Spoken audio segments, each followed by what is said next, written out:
সকলকে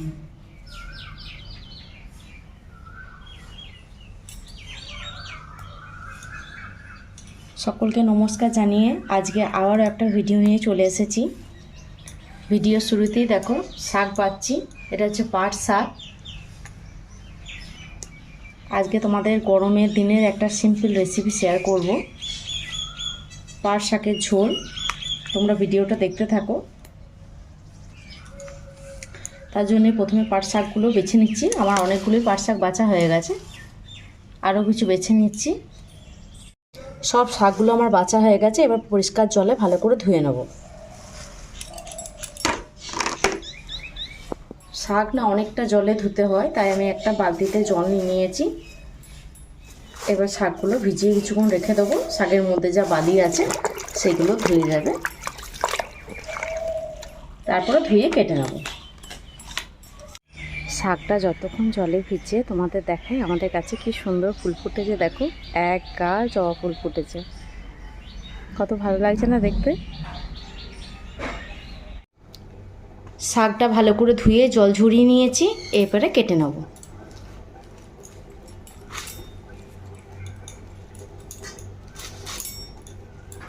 সুন্দরভাবে কুচি কুচি করে কাটতে হবে।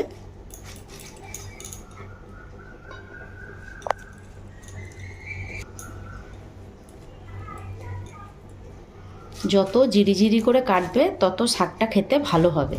আমি অতটাও পারি না, বাট যতটা পারি ততটাই করি।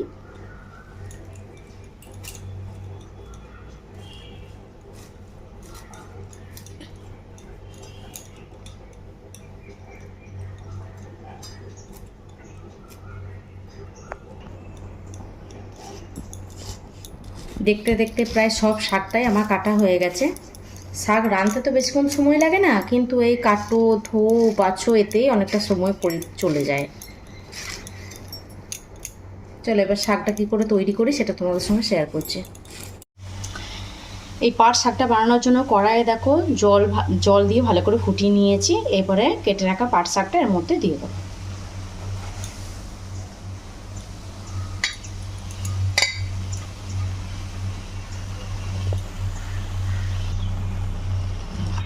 এবার শাকটা ভালো করে নেড়ে নেব।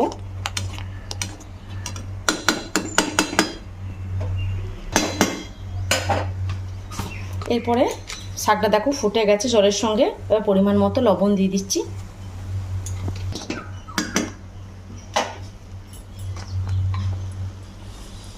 আর সামান্য পরিমাণ একটু খাবার সোডা দিয়ে দিচ্ছি,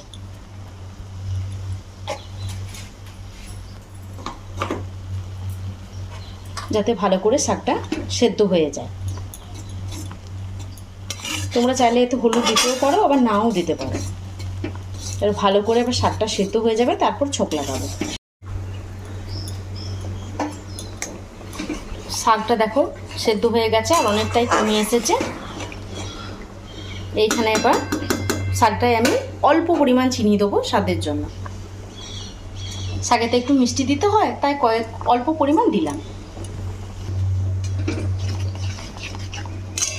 এরপরে শাকটা হয়ে গেছে, এবারে ছোঁক দিয়ে দেবো নামিয়ে।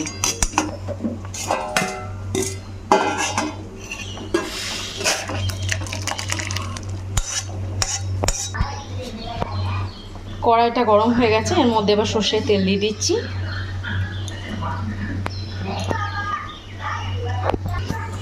তেল তো গরম হয়ে গেছে, একটা শুকনো লঙ্কা দিয়ে দিচ্ছি ফোড়নে, আর 3-4টের মতো রসুন থেতো করে নিয়েছি।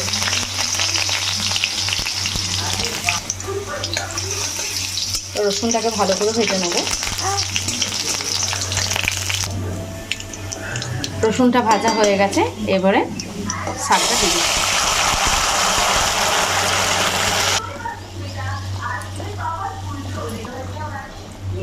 আর 2টো চেরা কাঁচা লঙ্কা দিয়ে দিচ্ছি। এবার ফুটে গেলেই হয়ে যাবে শাকটা।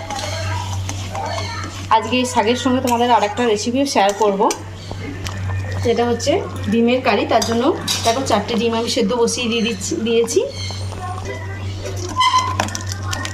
শাকটা আমার তৈরি হয়ে গেছে।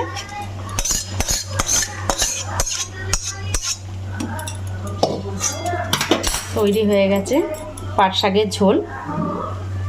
এরপরে তোমাদের ডিমের কারি শেয়ার করব তোমাদের সঙ্গে।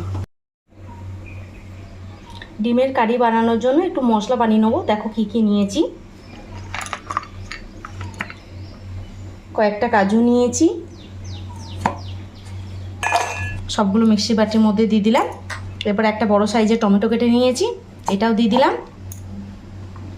কয়েকটা কাঁচা লঙ্কা আর একটু আদা। এবার ভালো করে মশলাটা বেটে নেব।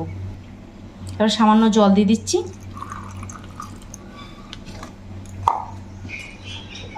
মশলাটা বাটা হয়ে গেছে, এবার কারিটা বানিয়ে নেব। ডিমগুলো সেদ্ধ হওয়ার পর ভালো করে ছাড়িয়ে নিয়েছি। এর মধ্যে এবারে হলুদ গুঁড়ো দিয়ে দিচ্ছি, একটু সামান্য লঙ্কা গুঁড়ো ছড়িয়ে দিলাম, সামান্য লবণ দিয়ে দিলাম। এটা খুব ছোটো হয়ে গেছে তাই চেঞ্জ করে নিলাম। এবার ভালো করে ডিমগুলো মাখিয়ে নেবো, মাখিয়ে ভেজে নেবো একবারে।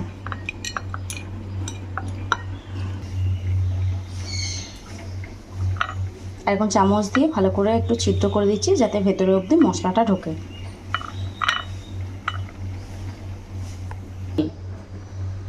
তেল গরম হয়ে গেছে, এবার ডিমগুলো ভেজে নেব।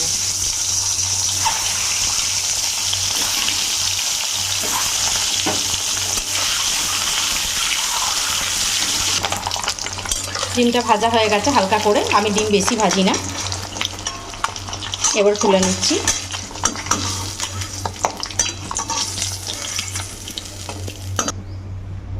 এবারে ওই তেলের মধ্যেই কী নিয়েছি দেখো দেবো। আমি রসুন দিয়ে করব না, শুধু পেঁয়াজ দেবো। একটা বড় সাইজের পেঁয়াজ নিয়েছি, আর ফোড়নে দেওয়ার জন্য 2টো এলাচ, একটা দারচিনি আর একটা তেজপাতা। এবারে দিয়ে দিচ্ছি এলাচ, দারচিনি ও তেজপাতা। এরপরে পেঁয়াজগুলো দিয়ে দিচ্ছি। রসুন ছাড়াও কিন্তু এই ডিমের কারিটা খেতে খুব সুন্দর হয়, তোমরা বানিয়ে দেখবে। পেঁয়াজটা হালকা করে ভাজা হয়ে গেছে, এবার পরিমাণ মতো লবণ দিয়ে দিচ্ছি। পেঁয়াজটা ভালোই ভাজা হয়ে গেছে, এরপরে পেস্টটা দিয়ে দেবো। কাজু বাদাম, টমেটো, আদা, লঙ্কার যে পেস্টটা বানিয়ে রেখেছিলাম সেটা এর মধ্যে দিয়ে দিচ্ছি।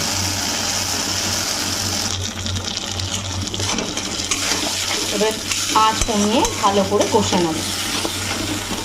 আরও বাকি মশলাগুলো এর মধ্যে একবারে দিয়ে দেবো। পরিমাণ মতো হলুদ দিয়ে দিচ্ছি, কাশ্মীরি লঙ্কা গুঁড়ো দিয়ে দিচ্ছি 1 চামচের মতো।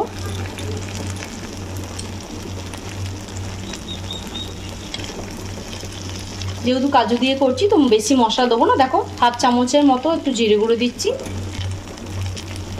আর 1/2 চামচ ধনে গুঁড়ো। তো সমস্ত মশলা একসঙ্গে ভালো করে কষিয়ে নেব। আর মিক্সির বাটি ধুয়ে একটু জলও দিয়ে দিলাম।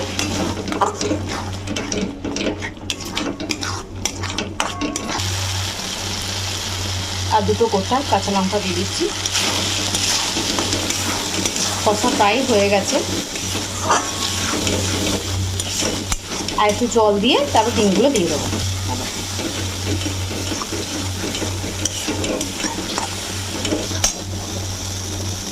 এবারে জল দিয়ে দিচ্ছি অল্প পরিমাণ, ফুটে গেলে এবার ডিমগুলো দিয়ে দেবো। দেখো ঝোলটা ফুটে এসেছে, এবার ডিমগুলো দিয়ে দিচ্ছি।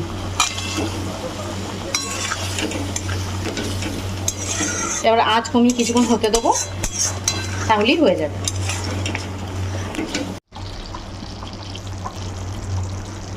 কারিটা প্রায় হয়ে এসেছে, আর লাস্টে সামান্য পরিমাণ গরম মশলা গুঁড়ো দিয়ে দিচ্ছি।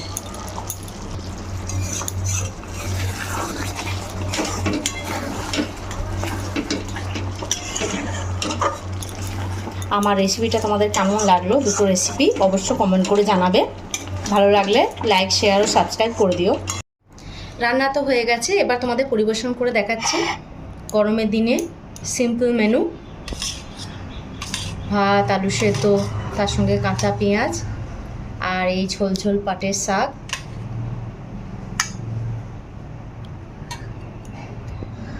আর ডিমের কারি।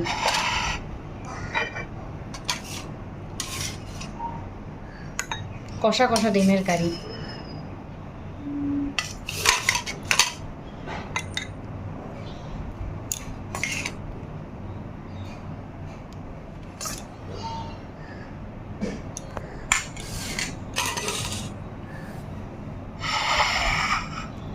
আমার এই ভিডিওটা দেখার জন্য তোমাদেরকে সকলকে অসংখ্য ধন্যবাদ।